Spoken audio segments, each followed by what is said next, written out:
Time to know the news of the week. I'm Ria Fernandez. This is the MB Rundown.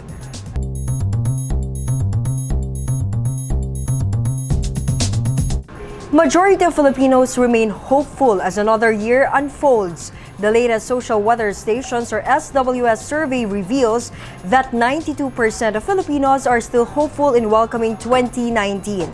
This despite a 4-point decline from last year's 96%. The remaining 8%, on the other hand, will enter the new year with fear. The survey was conducted last December 16 to 19 through a face-to-face interviews to 1,440 adults nationwide. Meanwhile, the Department of Health recorded a biggest percentage drop in firecracker-related incidents this new year. The DOH said this could be due to the government restrictions and heavy rains brought by Tropical Depression Usman. Find out the cheapest and suitable lucky charms for 2019 in Manila from Hannah Tapios, this report. For as low as 20 pesos, you can avoid bad luck this 2019, like these door charms sold at Divisoria, Manila. They are believed to attract good fortune, while prices of other special home decors range from 35 to 200 pesos. But some shoppers flock to Ongpin Street in Santa Cruz, Manila to consult their annual forecast before buying some lucky charms for this year. Sinasabi sa pintuan na may peace and prosperity basket. For money, good health, and good luck. Kina-consult ko yung parang annual na kung ano yung forecast dun sa sign ko, kung ano yung lucky, kung ano yung hindi lucky. Okay. Para ma-watch out ko din, especially sa work. Okay. Para medyo harmonious yung relationship, not only with work, syempre sa personal. According to Jean Chua, wearing power bracelets will help gain and balance good energy this year. Then for good health, luck, and protection, use triple peg bracelets.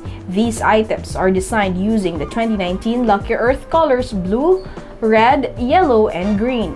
Chua also advised to put amulets like the Key of Success and Taisui in bags and wallets. The amulet is a protection amulet that gives yung good luck, good fortune, and preventing mga misfortunes happen. Meanwhile, those who are born under the year of rabbit will be lucky at work. 2019 will also be the best time for those under the rooster to sign to investment, while those under the rat can expect their romantic relationships to level up. This is Hannah Tapios for the MB Rundown. Several lives were lost and millions of pesos of crops were damaged after Tropical Depression Usman hit the country. In its latest report, the NDRRMC had already raised the death toll. Most of the fatalities came from Bicol. Although it did not make a landfall in the region, Usman brought heavy rains there, causing massive floods and landslides. Usman also resulted to damages in agriculture, affecting the livelihood of farmers and fisher folks.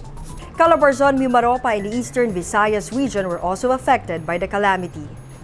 Authorities are now probing the New Year's Eve blast in Cotabato City that killed 2 people and injured 34 others. The PNP has already formed a special investigation task force to carry out a thorough investigation of the incident. They said they are eyeing all possible angles of the case, including the supposed retaliation against the military. The bombing occurred Monday afternoon after an improvised explosive device was detonated at South Seas Mall while shoppers were preparing for the New Year's revelry. The United States and Israel have formally left the United Nations Educational, Scientific, and Cultural Organization or UNESCO on the last day of 2018. The American government told UNESCO of its plan to pull out in October 2017. Israel later followed the move. The two countries cited the organization's alleged anti-Israel bias. However, the U.S. earlier said it seeks to keep engaged at UNESCO by becoming an observer over non-politicized matters. The U.S. had already exited UNESCO in 1984, accusing the agency of corruption and advancing Soviet interests. It reunited with UNESCO in 2003. Meanwhile, these are the other top news of the week. Daraga Albay Mayor Carl Win Baldo is the mastermind in the killing of Ako Bicol Party List Representative Rodel Batocabe, according to PNP. Top Cop Oscar Albayalde said Baldo hired former soldiers, communist rebels, and militiamen to carry out the assassination. Double murder charges have been filed against the local chief executive and other suspects. Presidential spokesperson Salvador Panelo said that Mindanao is still a safe place to visit. The official made the statement after the UK and Australia issued travel alerts amid the New Year's Eve blast in Cotabato City. Panelo said the incident is an isolated case. Non-stop preparations are underway with just a few days left before the Traslasyon of the Black Nazarene on January 9. Authorities announced tighter security during the annual event where millions of devotees are expected to participate. Let's take a quick recap of the MB rundown for today, January 4. Majority of Filipinos remain hopeful this 2019 according to SWS survey. Charms for a lucky 2019 are being sold in Manila for as low as 20 pesos. Over 100 people have died while around 816 million pesos of agri-products have been damaged in Tropical Depression Usman.